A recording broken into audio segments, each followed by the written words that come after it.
Hey guys, today I'm going to be sharing with you a super easy and delicious steak burger recipe. I came up with this recipe because my husband loves steak burgers and I figured I wanted to try something out since I don't have a meat grinder, which a lot of recipes call for. But what we have here is some cubed steak, and I have some already prepared here in a bowl, but I'm going to show you guys how I prepare it.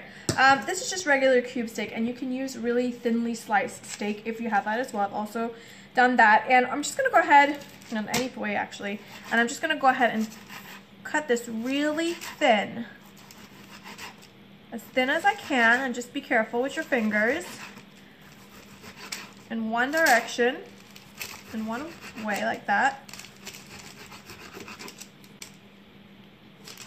Okay, and then I'm just going to get it all together and then cut it in the other direction now. Alright, so I've cut it in one direction, and then I've cut it in the other direction really finely. And you can see that it holds its shape together when you put it like that. So you really don't need to go out there and get an expensive equipment to make a really good steak burger. And you can also use a really thinly sliced steak if you can get that. I used that before. I season it with some seasoned salt and pepper. The seasoned salt just has a little bit of onion and garlic powder and paprika. You could just use regular salt and throw in a little bit of that. We're going to need 1 egg for this. Also going to need some breadcrumbs. This is super easy. Just a handful of ingredients. Now we've got some steak sauce, A1 steak sauce, and some Worcestershire sauce. All the amounts, of course, will be listed below. And all I'm going to do is just combine all these ingredients with my hand. And I'm not using a whole ton of stuff in here because I really want the flavor of the meat to be the main part of this recipe. But the A1 sauce with the steak is just flavors the burgers perfectly. And as you can see, it kind of looks like ground beef right now without grounding or mincing the steak. We just cut it up really fine. Now what I'm going to do is I'm going to go ahead and just let this, you could let this sit for 20-30 minutes, the longer the better. I'm just going to let it sit for about 10 minutes, let those flavors kind of just come together and really flavor the meat up, and then we're just going to make it into little patties. Okay, so you can make this as big or as small as you want, but I find like a nice handful makes a good amount. And you just take it and roll it a little bit and kind of flatten it out. And there you have it. A steak burger. I mean, come on. All you need is a knife. Okay, so I have a skillet here, and I put a little bit, like about a teaspoon of vegetable oil. This is because it's just to help it out, and it's on medium-high heat.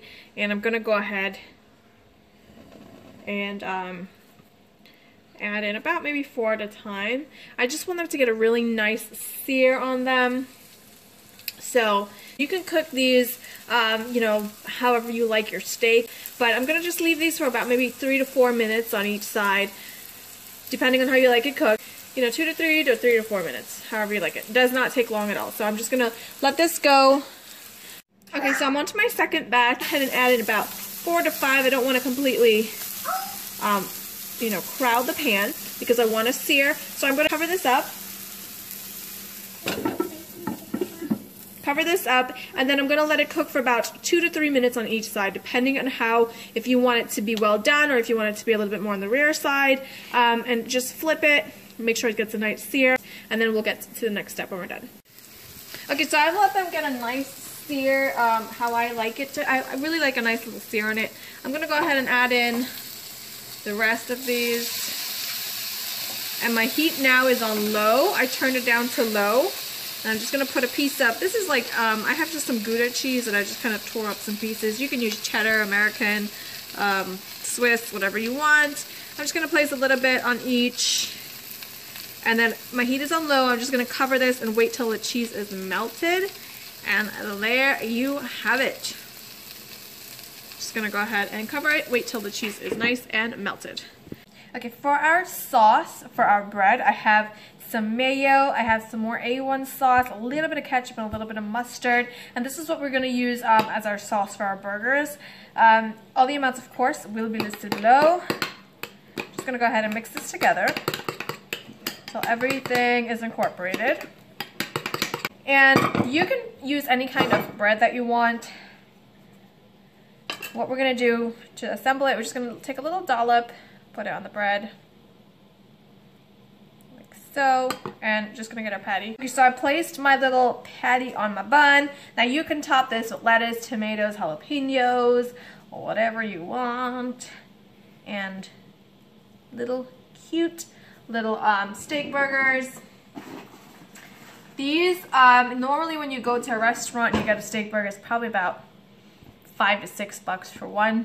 And you got this cute little fancy schmancy. You can make about 10 of these, and one packet of those cube steaks cost maybe about $6 or so. So it's really great. It's delicious. It is fantastic. It's super, super delicious. They're flavorful.